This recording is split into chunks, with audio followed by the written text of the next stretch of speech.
बहुत इंटरेस्टिंग बात है। पुलिस ने आपसे क्या कहलवा लिया, उसकी कोई वैल्यू नहीं है, जीरो वैल्यू है। पुलिस ने आपको बुलाया पुलिस स्टेशन में, कहा मारूंगा कस के, बोल तूने चोरी की है। कुछ डरना नहीं है, बोलने कि हाँ मैंने चोरी की है, लिख दे तो मैंने चोरी की है। जब भी गवाही होती है ना, या तो होती है सेक्शन 161 में या होती है सेक्शन 164 में। अगर कोई व्यक्ति अभियुक्त है, आरोपी है, एक्यूज है, तो उसे स्वयं अपने विरुद्ध गवाही देने के लिए बाध्य नहीं किया जाएगा। संविधान निर्माताओं के सामने यह संकट था, और वो संकट होता ही, जैसे मैंने आपको नॉर्थ कोरिया के नाम से कहानी सुनाई, अगर पुलिस साबित करने पे आ जाए तो साबित तो हो ही जाता है। तो हमारी कानून व्यवस्था ने, जो कि उस समय हमारे संविधान की बहुत सारी बातें ऐसी हैं जो 1935 के एक्ट में थी, इंग्लैंड के सिस्टम में थी, आईपीसी हमारा, सीआरपीसी हमारा, इंडियन एविडेंस एक्ट हमारा, ये सब उस समय की अंग्रेज शासकों ने बनाए, जो इंग्लैंड के सिस्टम से मिलता जुलता था। जगह जगह इस बात की सावधानी रखी गई कि कहीं पुलिस थर्ड डिग्री का इस्तेमाल करके लोगों को मजबूर ना कर दे अपने अपराध मानने के लिए, जो उन्होंने किए भी ना हो, तो उनको बचाना बहुत जरूरी है। तो हमारे संविधान में, संविधान क्या है? संविधान का मतलब है सबसे महत्वपूर्ण और सबसे बुनियादी कानून जिस पर देश चलता है। बाकी भी कानून है, पर बाकी कानून उसके नीचे है, उसके अनुसार चलते हैं, लेकिन सबसे महत्वपूर्ण जो कानून होता है उसको बोलते हैं संविधान या कॉन्स्टिट्यूशन। हमारे कॉन्स्टिट्यूशन में एक आर्टिकल है 20, और उसका जो तीसरा भाग है 20, क्लॉज 3 जिसको बोलते हैं, उसमें एक वाक्य लिखा हुआ है, जिसका हिंदी सरल भाषा में भाव ये है कि अगर कोई व्यक्ति अभियुक्त है, आरोपी है, एक्यूज है, तो उसे स्वयं अपने विरुद्ध गवाही देने के लिए बाध्य नहीं किया जाएगा। Someone accused for any crime shall not be compelled to be a witness against himself. आप पर कोई आरोप लगा दिया किसी ने, आरोप तो कोई भी लगा सकता है, किस पे नहीं लगते आरोप। अब पुलिस ने कहा भाई तेरे ऊपर आरोप है चोरी का, इधर आ, तूने की है? आपने कहा नहीं। अच्छा, साइड वाले कमरे में चल।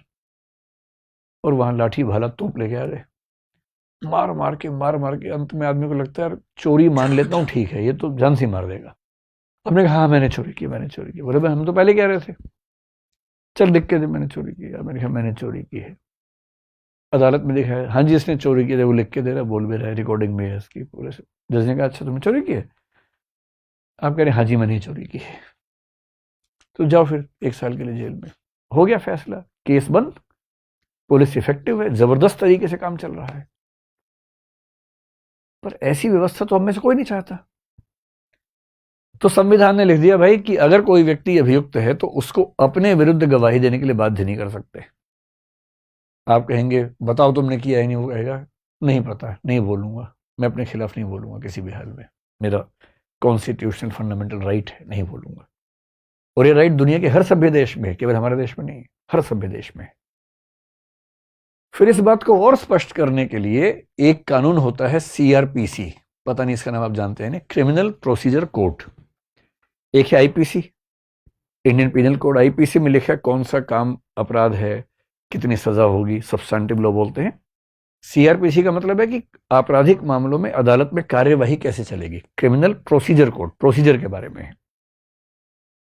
जब भी गवाही होती है ना, या तो होती है सेक्शन 161 में या होती है सेक्शन 164 में। जब पुलिस गवाही लेती है तो 161 में लेती है, और जज जो गवाही लेता है वो 164 में होता है, जिसको मजिस्ट्रेट बोलते हैं, या एडिशनल मजिस्ट्रेट होगा। बहुत इंटरेस्टिंग बात है। पुलिस ने आपसे क्या कहलवा लिया, उसकी कोई वैल्यू नहीं है, जीरो वैल्यू है। पुलिस ने आपको बुलाया पुलिस स्टेशन में, कहा मारूंगा कस के, बोल तूने चोरी की है। कुछ डरना नहीं है, बोलने कि हाँ मैंने चोरी की है, लिख दे तो मैंने चोरी की है। उसकी कोई वैल्यू नहीं है, 1% वैल्यू उसकी नहीं। गवाही की वैल्यू केवल तब है जब वो सेक्शन 164 के तहत हुई हो, और 164 के तहत गवाही जो होती है वो मजिस्ट्रेट के सामने होती है, और मजिस्ट्रेट यानी कि जज, जो क्रिमिनल मामले में जज होता है उसको मजिस्ट्रेट बोलते हैं। और वो आपको सबसे पहले बोलेगा कि देखिए कन्फेशन करने की जरूरत नहीं है जब तक आपका मन ना करे। कन्फेशन का मतलब आपने इकबालिया बयान की, हाँ मैंने जुर्म किया है।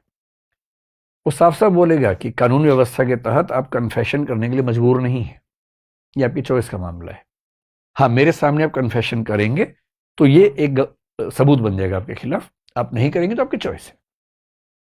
हम बाध्य नहीं कर सकते आपको। और फिर वो गवाही लेगा, पूरी गवाही नोट करेगा।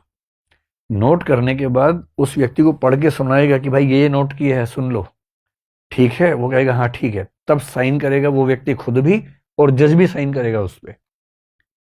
और मजिस्ट्रेट साइन करने से पहले एक पैराग्राफ लिखना होता है कि सारे नियम समझा दिए गए थे और मुझे पूरा विश्वास है कि इस व्यक्ति ने दबाव में आकर यह बयान नहीं दिया है, यह भी लिखना पड़ता है।